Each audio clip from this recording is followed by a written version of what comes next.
pour la première, celle qui essuie les plâtres. Ce soir, ce sera donc Isabelle Bonnet. Bonsoir Isabelle, qui est enseignante en lycée professionnel dans les Bouches-du-Rhône et qui représente Lutte ouvrière. Voilà, vous avez 10 minutes pour nous présenter votre programme et ensuite Sophie et les internautes vous poseront quelques questions. Bon courage. Merci. Donc, je travaille en effet en lycée professionnel à Marseille, donc peut-être que mon grand oral sera un petit peu réduit. Mais en tout cas, moi, ce que je veux dire pour commencer, c'est que l'école et l'éducation, c'est pas en dehors de cette société. On l'a évidemment tous vécu pendant la période des confinements, de la crise sanitaire, où finalement, on a bien vu l'impréparation du ministère, on a bien vu l'impréparation générale de la société. Je ne vais pas revenir sur l'état de nos hôpitaux, mais en tout cas, pour ce qui concerne l'école, heureusement qu'il y a eu quand même les enseignants, tout le personnel éducatif, évidemment autour des enseignants, les agents, les AED, les AESH, tous ceux sans lesquels l'école ne peut pas fonctionner et qui ont quand même été justement au rendez-vous. Donc encore une fois, malgré l'impréparation, malgré des protocoles sanitaires qui changeaient régulièrement et qui des fois tombaient un petit peu à la dernière minute, ce qui est sûr, c'est que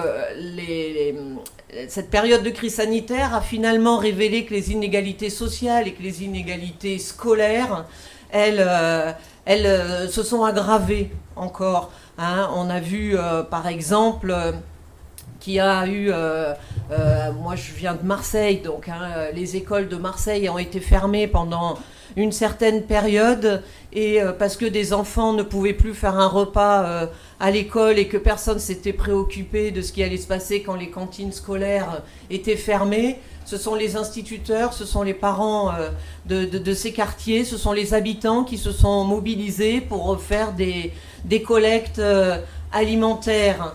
Donc voilà, ce que je voudrais dire quand même en premier lieu, parce que ça a été rappelé en début, les promesses en période électorale sur les salaires des enseignants, sur les moyens, etc., tombent drues. Mais en réalité, ces moyens et ces salaires, il faudra aller les conquérir, il faudra aller les arracher. Ce sera quand même le résultat, comme par le passé, d'un rapport de force, et aussi pour lutter contre la précarité, pour qu'il y ait des emplois pérennes avec des salaires dignes pour tous, des enseignants aux agents qui débutent et qui sont aussi de plus en plus des contractuels. Donc voilà, il faudra arracher ces moyens. Alors ce que je voudrais dire aussi sur l'école quand même, c'est elle subit aussi l'évolution réactionnaire de toute cette société, en particulier dans l'enseignement professionnel, ça se voit.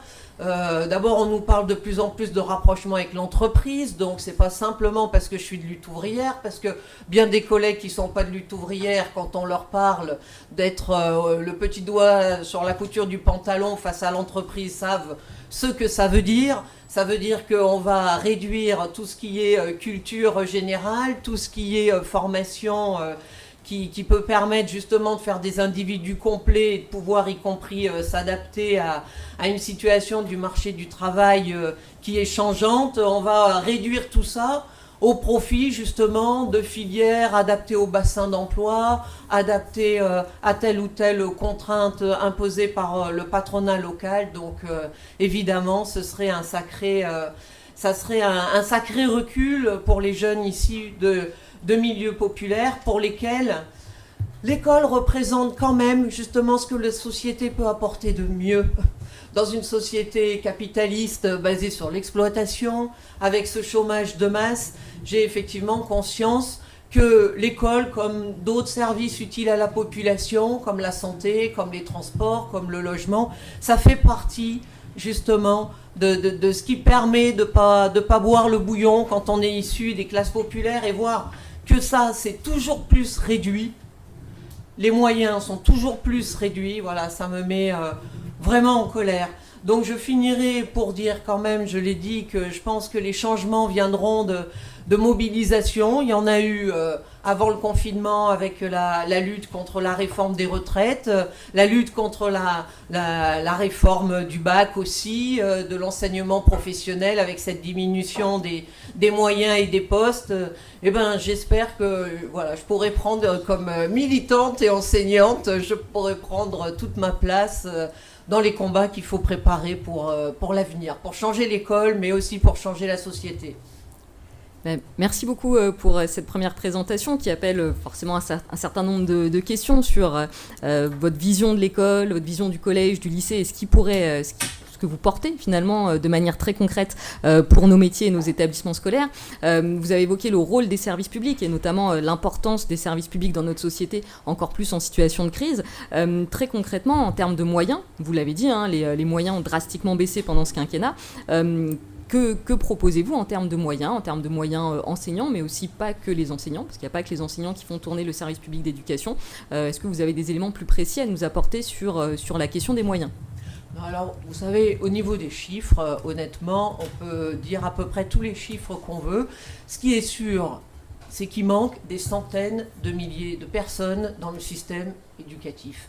Qu'il s'agisse d'enseignants, qu'il s'agisse de tout le personnel qui est associé au travail des enseignants, qu'il s'agisse des agents, qu'il s'agisse des médecins, qu'il s'agisse des infirmières, des assistantes sociales. Je suis désolée si j'en oublie, mais voilà, il manque des centaines de milliers de personnes. Et il manque aussi des moyens matériels en termes de locaux. Et là non plus, je ne vais pas chiffrer, mais quand on disait il n'y a pas si longtemps encore que les écoles, en particulier d'une ville pauvre comme Marseille, sont la honte de la République, je vais reprendre juste la formule d'un instit qui disait voilà, qu'il serait satisfait de son école quand il tomberait plus sur un rat en ouvrant la porte d'un placard. Et quand les sorties de secours ne seront plus condamnées parce qu'il a fallu pousser les murs et qu'il a fallu installer des semblants de salles de classe pour le dédoublement des effectifs en éducation prioritaire. Donc voilà, j'ai pas de chiffres, aussi bien en termes de moyens matériels que de personnel humain, mais c'est sûr, il manque beaucoup de monde. Alors, parmi les luttes qui ont précédé la période Covid, vous avez cité bien évidemment la lutte contre la réforme du bac Blanquer. C'est une réforme qui a beaucoup mobilisé contre elle, cette réforme du bac qui fait tomber le caractère national du baccalauréat. Comment est-ce que vous voyez le baccalauréat et que proposez-vous pour cet examen ? Alors honnêtement, moi je suis surtout pour que tous les jeunes, y compris ceux que je côtoie dans mon lycée professionnel, aient accès au maximum de culture générale. Et effectivement, toutes ces réformes du bac, à chaque fois, on fait miroiter un certain nombre de changements. En réalité, c'est surtout pour habiller des suppressions de moyens, des suppressions de postes. Et bon, je ne vais pas revenir sur la réforme du bac parce que vous avez suivi certainement mieux que moi que même le ministre est en train de réintroduire des maths dans le lycée général. Donc bon, moi surtout, ce que je constate aujourd'hui, c'est qu'il faut que les jeunes qui accèdent aujourd'hui à l'université, ils puissent surtout pouvoir avoir des bourses, qu'ils puissent surtout justement pas être confrontés à toutes les difficultés de devoir travailler pour pouvoir payer en même temps leur formation. Voilà, moi je vois les difficultés auxquelles sont confrontés les jeunes bacheliers ou futurs bacheliers comme ça, mais dans l'immédiat, je crois surtout que le problème, il est que l'école, elle puisse apporter le minimum de connaissances et de culture générale, c'est-à-dire vraiment aller à contrario de tout ce qui a été fait ces dernières années. Et justement, puisqu'on parle des connaissances qui sont acquises finalement dans le système éducatif, finalement, qu'est-ce qu'on doit apprendre au collège et au lycée? Qu'est-ce qu'on doit apprendre finalement aux élèves? Quelle est votre vision des programmes? Écoutez, moi, je vous citerai un biologiste que j'aime beaucoup, François Jacob, qui disait l'homme, il est destiné à apprendre. Voilà, parce que moi, je crois que les connaissances qu'on empile, je ne sais pas si c'est ça qui forme justement les hommes et les femmes les plus épanouis possibles, mais je crois effectivement qu'à tout moment de sa vie, il faut pouvoir apprendre des choses. Il faut pouvoir, y compris retourner à l'école pour ceux qui en ont été coupés trop tôt, peut-être, certainement, dans les milieux populaires, dans les emplois d'ouvriers, dans les emplois d'employés. Beaucoup n'ont même pas été jusqu'au bac dans les générations d'avant. Alors pourquoi pas imaginer qu'ils puissent revenir justement à l'école. Mais ce qui est sûr, par contre, c'est qu'il faut absolument s'occuper aussi des enfants quand ils sont tout petits. Voilà, moi je voudrais aussi insister là-dessus. Alors je sais bien que le SNES c'est le collège, c'est le lycée, sa spécialité, mais moi ce que je vois c'est que les jeunes qui sont en échec scolaire et qui justement ne peuvent pas apprendre ce qu'ils devraient apprendre au lycée professionnel, c'est malheureusement dès l'école maternelle et dès l'école primaire que les choses se sont mal emmanchées, et quand on n'a pas appris à lire, à écrire correctement, ça handicape pour toute la vie. Donc en termes de connaissances, voilà, je finis là-dessus. C'est vrai, apprendre à apprendre, ça veut dire au moins avoir dès le plus jeune âge tout en main pour pouvoir avoir la soif de connaissance, avoir la soif de connaître des tas de choses dans le domaine scientifique, littéraire, mais même artistique, évidemment, pourquoi pas, et sportive. Je pense que c'est quelque chose que nos camarades du SNEP auront peut-être entendu, puisque vous avez rappelé que le SNES syndiquait effectivement dans les collèges et lycées généraux et technologiques, mais on fait partie de la FSU qui syndique un grand nombre de syndicats dans l'éducation nationale, y compris nos camarades du SNUIPP pour le premier degré.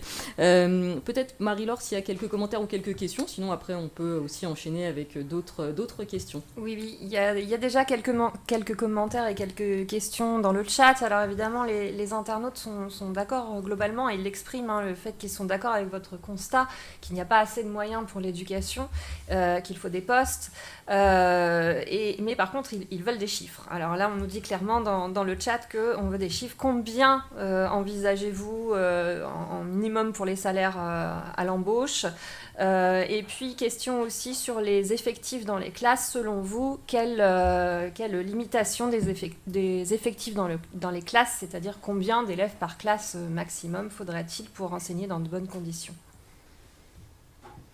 Sur les salaires, je peux répondre assez vite, puisque le programme de Nathalie Arthaud, c'est pas de salaire en dessous de 2000 €.